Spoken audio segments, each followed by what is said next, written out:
Hello friends, आज का हमारा टॉपिक है भारत की प्राकृतिक वनस्पति।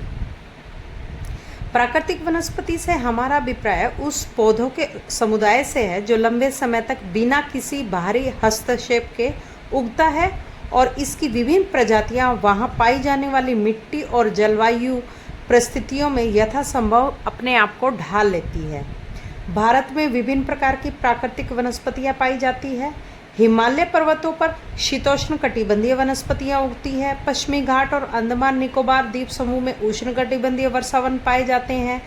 डेल्टा क्षेत्रों में उष्ण कटिबंधीय वन व मैनग्रोव तथा राजस्थान के मरुस्थलीय और अर्ध मरुस्थलीय क्षेत्रों में विभिन्न प्रकार की झाड़ियां, कैक्टस, कांटेदार वनस्पतियां आदि पाई जाती है।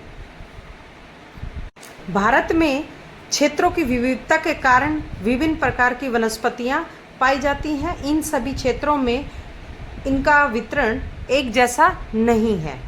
जैसे कि भौगोलिक क्षेत्र हिमालय प्रदेश में भारत के कुल वन प्रदेश का 18%, भारत के वृद्ध मैदान 5%, प्रायद्वीपीय पठार तथा पहाड़ियाँ 57%, पश्चिमी घाट या तटीय मैदान 10%, पूर्वी घाट तथा पूर्वी तटीय मैदान 10%। यह हमारे देश के कुल भौगोलिक क्षेत्रफल का 24.01% भाग है। वनों का वर्गीकरण कई तरह से किया जा सकता है। पहला, प्रशासनिक आधार पर आरक्षित, संरक्षित एवं वर्गीकृत। दूसरा, देश के संविधान के अनुसार राज्य वन, वाणिज्यिक वन और निजी वन। तीसरा, व्यापारिक आधार पर विपण्य वन और अविपण्य वन। चौथा, बनावट, गठन तथा पत्तों की किस्म के आधार पर शंकुधारी वन और चौड़ी पत्ती वाले वन। पांचवा, उपयोगिता के आधार पर दोहन योग्य वन, संभाव्य दोहन तथा अन्य वन। छठा, वर्षा की मात्रा के आधार पर सदाबहार वन, मानसून वन, शुष्क वन और मरुस्थलीय वन। सातवां, वनाच्छादन की सघनता की दृष्टि से अति सघन वन, सामान्य सघन वन और खुले वन। वन संसाधन रिपोर्ट 2019 के आधार पर शीर्ष 5 वनावरण क्षेत्रधारी राज्य हैं।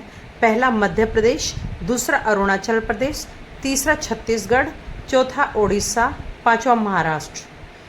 5 न्यूनतम वनावरण क्षेत्र वाले राज्य हैं हरियाणा, पंजाब, गोवा, सिक्किम, बिहार।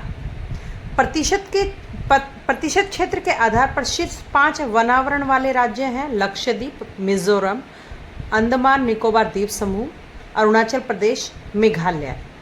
प्रतिशत क्षेत्र के आधार पर शीर्ष 5 वनावरण वाले राज्य या संघ हैं हरियाणा, पंजाब, राजस्थान, उत्तर प्रदेश और गुजरात।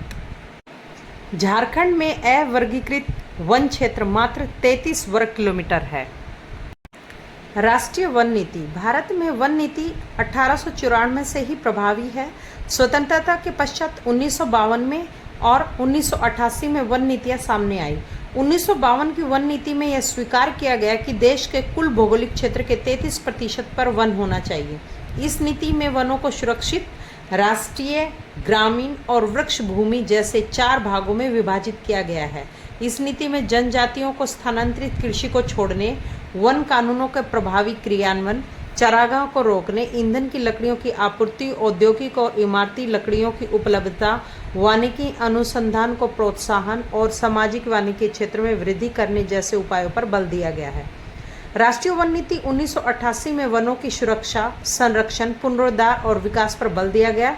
इस नीति में पारिस्थितिक संतुलन और पर्यावरणीय स्थिरता को कायम रखने, वनों की उत्पादकता को बढ़ाने, वनस्पति और जीव जंतु के संरक्षण, मृदा अपरदन को रोकने, ग्रामीण तथा जनजातीय लोगों की आवश्यकता पूरा करने, लकड़ी के विकल्प को प्रोत्साहन देने, संयुक्त वन प्रबंधन में लोगों को शामिल करना आदि शामिल है। दोस्तों, अगर आपको मेरा वीडियो पसंद आ रहा है तो लाइक करें, सब्सक्राइब करें और मुझे कमेंट सेक्शन में जाके बताएं कि मुझे किस टॉपिक पे वीडियो बनानी चाहिए। और मेरा वीडियो देखने के लिए आपका बहुत बहुत धन्यवाद।